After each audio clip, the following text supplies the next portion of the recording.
Dai ragazzi, mettiamoci a lavorare. Se ci sbrighiamo troveremo subito qualcosa sulla primavera araba.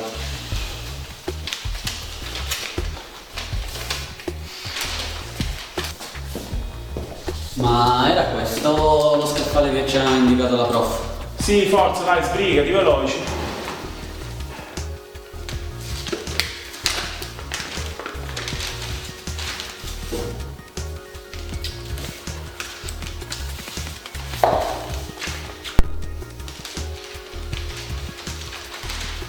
Guarda, ho trovato l'articolo che diceva la professoressa, quello che parla sull'emigrazione dalla Sicilia in Tunisia. E io ho trovato il libro dell'autore Sant'Agatese che parla di questa storia. Ed io ho trovato la barca con la quale andavano in Tunisia.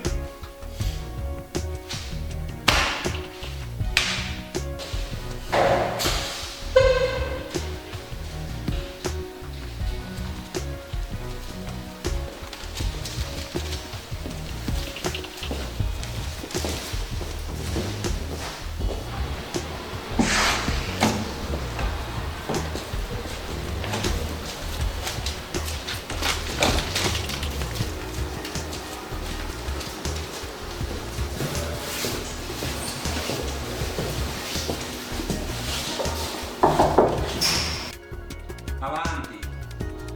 Permesso. Salve.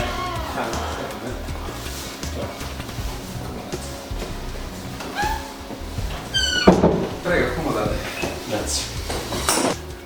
Come mai hai deciso di scrivere questo libro sui siciliani emigrati in Tunisia? Io ho deciso di scrivere questo libro perché sono venuto a conoscere una storia per me straordinaria che non conoscevo, grazie a un giovane amico tunisino, un ragazzo che è stato qui in Italia per studiare. Mi raccontò di una storia che raccontavano lì in Tunisia, di un quartiere particolare che si chiamava della Petite Sicile. E questo quartiere della Petite Sicile era fatto da siciliani che dalla metà dell'Ottocento, ma anche prima, erano emigrati in Tunisia, e in quella storia che lui mi raccontava mi colpì subito una caratteristica: il fatto che quasi nessuno conosceva questa storia qui in Sicilia, e lui, da tunisino, conosceva così bene quella storia che ci riguardava. Allora lì è nata una curiosità. Insieme a lui e insieme ad una amica comune, Nunzia Spiccia, lui, questo ragazzo si chiama Aikel Rali, questo giovane tunisino, abbiamo pensato di scrivere uno spettacolo teatrale che raccontasse questa storia. E così ho fatto. Ho cominciato un periodo di ricerca che è durato 1 anno e mezzo, sono andato a ricercare negli archivi, insomma, ho fatto parecchie ricerche per riuscire a saperne di più, a capire perché così tanti italiani, ma soprattutto siciliani, avevano deciso di andare controcorrente, cioè di seguire un flusso migratorio in controtendenza rispetto a quelli che in quegli anni preferivano andare verso le Americhe, verso il Nord Europa, verso l'America Latina. Grazie all'interessamento di un editore, io dico illuminato, un editore siciliano, che è appunto Navarra Editore, ha voluto assolutamente pubblicarlo quando ha conosciuto anche lui questa storia. Come si sono trovati i siciliani in Tunisia? Beh, i siciliani in Tunisia, se dovessi sintetizzare, potrei dire che si sono trovati bene, ma questo alla fine di questa storia che li ha riguardati. È chiaro che, come in tutte le emigrazioni, c'è qualcosa che, come dire, accomuna il sentimento delle popolazioni locali e accomuna anche coloro i quali arrivano in una nuova terra. All'inizio non sono mancati pregiudizi da parte dei tunisini nei confronti dei siciliani. Pensate che scoperto degli articoli di stampa che risalgono alla fine dell'Ottocento, nei quali c'era scritto: sono sporchi, sono rozzi, girano armati, ci ruberanno le nostre donne, ci ruberanno il nostro lavoro. E queste cose le scrivevano sui giornali tunisini nei confronti dei siciliani. Gli stessi pregiudizi che noi abbiamo nei confronti di chi arriva nella nostra terra. Ma lì è accaduto qualcosa poi strada facendo di straordinario, di unico. Le popolazioni diverse, quella siciliana, quella tunisina, ma anche quella diciamo così francese, perché dal 1881 fu istituito il protettorato francese, quindi la Tunisia di fatto diventò colonia francese, e entrambe le popolazioni, sia la popolazione tunisina e la popolazione italiana e siciliana che abitava in Tunisia, si trovarono sottomesse ad un unico potere, che era quello il potere francese. Ma quello che è stato straordinario è stato il conoscersi giorno dopo giorno, abbattendo quelle diffidenze iniziali, quei pregiudizi, attraverso la conoscenza quotidiana che le due popolazioni hanno potuto sperimentare. E l'hanno sperimentata nelle cose che accadono quotidianamente nella vita delle persone, come ad esempio parlare, come ad esempio mangiare, come ad esempio nelle proprie tradizioni, nella propria cultura, nella propria religione. Queste cose che normalmente dividono i popoli, in quel contesto, e soprattutto in un contesto particolare come quello della Petite Sicile, questo quartiere di Tunisi nel quale si sono concentrati soprattutto i siciliani, praticamente portò anziché a dividersi le popolazioni ad avvicinarsi.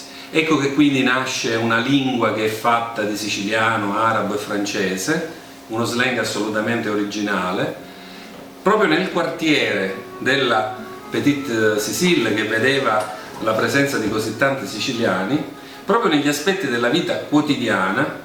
Ecco che si alimenta una vicinanza fatta di una lingua che era diciamo così farcita di arabo, che era farcita di italiano, di siciliano, ma anche di francese. Ecco che nella cucina le due popolazioni si avvicinano e hanno la curiosità, la rispettiva curiosità di provare prodotti e modalità di cucina diverse rispetto a quelle tradizionali che conoscevano fino a quel momento. E tutto questo partiva dal basso e partiva anche ad un livello molto popolare, spesso era gente analfabeta, che però ha sperimentato ad esempio il piacere di scambiarsi durante la settimana il piatto di couscous con il piatto dei maccheroni siciliani, no? Ecco che l'uno veniva a conoscenza di una caratteristica che sconosceva, l'altro imparava magari ad apprezzarne un'altra che non faceva parte della propria cultura. Ma il terreno nel quale è avvenuto veramente qualcosa di incredibile, se lo paragoniamo a quanto accade oggi a proposito dell'immigrazione, è ciò che è avvenuto nel campo delle religioni. In questo quartiere, ad esempio della Petite Sicile, convivevano insieme la religione cattolica, fatta dai tanti italiani, siciliani, come vi dicevo soprattutto, che vi abitavano, ebrei di origini tunisine, ebrei anche che erano venuti dall'Italia, ma anche chiaramente di religione musulmana, per la componente tunisina che professava la religione musulmana. Nello stesso quartiere c'erano i luoghi di culto di ognuna delle tre religioni, senza che questo abbia causato conflitti. Anzi, la curiosità e la stima reciproca che nel corso degli anni ciascuno ha manifestato nei confronti degli altri ha portato addirittura a condividere alcuni momenti religiosi della religione diversa dell'amico nei momenti più solenni, come ad esempio le feste. Io racconto sempre un episodio che è quello legato alla festività Madonna di Trapani, che si festeggia a Trapani il 15 agosto e che i molti trapanesi che abitavano in questo quartiere hanno voluto riproporre il 15 agosto anche lì nella Petite Sicilia. In quella occasione i tunisini collaboravano con gli amici siciliani durante la processione. Addirittura la mattina venivano mandati dei ceri in segno di devozione in chiesa da parte della popolazione tunisina. Le donne tunisine partecipavano al rito accodandosi alla processione della Madonna, facendo i classici versi, vengono chiamati Yus berberi, che vengono fatti proprio in occasione delle feste. Quindi, come potete capire, una forte vicinanza proprio su un terreno che, visto con gli occhi di oggi, ci appare come impossibile, improbabile. Oggi si parla di religioni che stanno molto lontane, le popolazioni non condividono il momento religioso. A maggior ragione abbiamo un'idea anche dell'Islam come una religione assolutamente chiusa nei confronti delle altre religioni. Eppure in questa esperienza è stato dimostrato che l'integrazione non solo è possibile, ma l'integrazione è possibile se parte dal basso, cioè se parte dagli aspetti della condivisione della vita quotidiana, che sono quelli che poi ti fanno conoscere le diversità e farle diventare valore, non farle diventare un qualcosa da tenere lontano. Purtroppo ai nostri giorni dobbiamo registrare che spesso nelle città si creano dei veri e propri ghetti dove le comunità provenienti da diverse realtà tra di loro non si parlano, non comunicano, nessuno sogna di andare a condividere questi aspetti di cui abbiamo parlato, la lingua, il cibo, la religione, e quindi ciascuno rimane nel proprio recinto e l'integrazione è qualcosa veramente di molto complesso e di molto difficile. Quali fonti ha utilizzato per questa sua ricerca? Le fonti che ho utilizzato per questo lavoro sono diverse, da fonti, diciamo così, più tradizionali come le fonti bibliografiche, anche se devo dire è stato scritto non tantissimo su questa storia. Ci sono pochi testi che la raccontano e sono partito da quelli secondo me anche più significativi, proprio perché scritti da figli di questa emigrazione. In modo particolare ne cito alcuni come lo splendido romanzo che ha per titolo La riva lontana di Marinette Pendola, che racconta proprio alla fine di questa storia l'epilogo di questi siciliani che hanno vissuto per così tanti anni in Tunisia, ma nel raccontare fa anche capire il tipo di vita, le relazioni che si erano instaurate in quel paese. E poi anche un altro libro scritto sempre da Marinette Pendola, nel quale diciamo così racconta la vita degli italiani di Tunisia.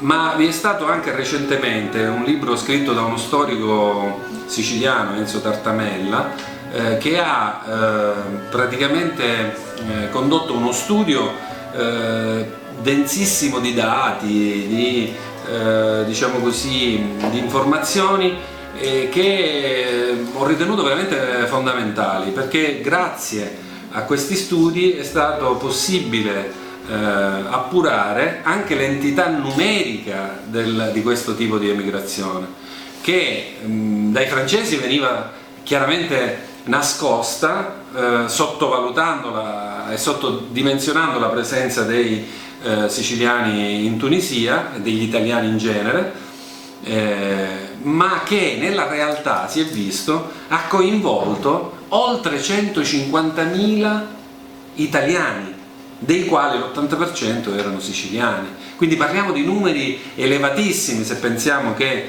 questa emigrazione in maniera massiccia si è avuta subito dopo l'Unità d'Italia, quindi dopo il 1861, ma c'era già anche negli anni precedenti. Ma questo ed è durata fino alla Seconda Guerra Mondiale e oltre. Quindi per i tempi della storia, in così poco tempo, è stata realizzata una migrazione di tantissime persone, quindi ha riguardato fasce consistenti della nostra società.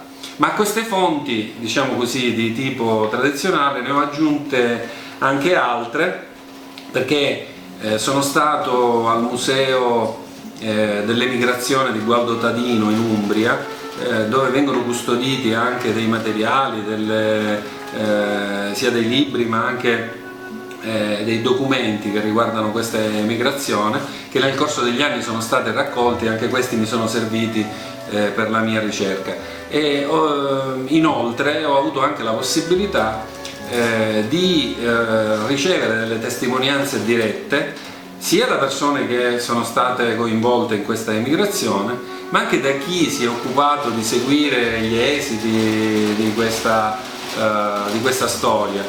Come si è conclusa questa storia? Che fine hanno fatto i siciliani in Tunisia? Beh, la storia dei siciliani di Tunisia purtroppo non ha un epilogo felice, non è una storia a lieto fine, perché purtroppo questi nostri connazionali si sono trovati in una condizione nella quale all'inizio della loro emigrazione erano sotto il protettorato francese. Nel corso degli anni hanno subito questa dominazione che li vedeva sempre non come pieni cittadini né della Tunisia, né venivano riconosciuti dalla Francia come interlocutori. Durante il fascismo poi ci fu un ulteriore aggravamento della posizione degli italiani in Tunisia, perché gli accordi Laval-Mussolini di fatto svendettero questi nostri connazionali alla Francia, in quanto per le mire espansionistiche che Mussolini aveva in altre parti dell'Africa barattò comunque la sorte di questi nostri connazionali.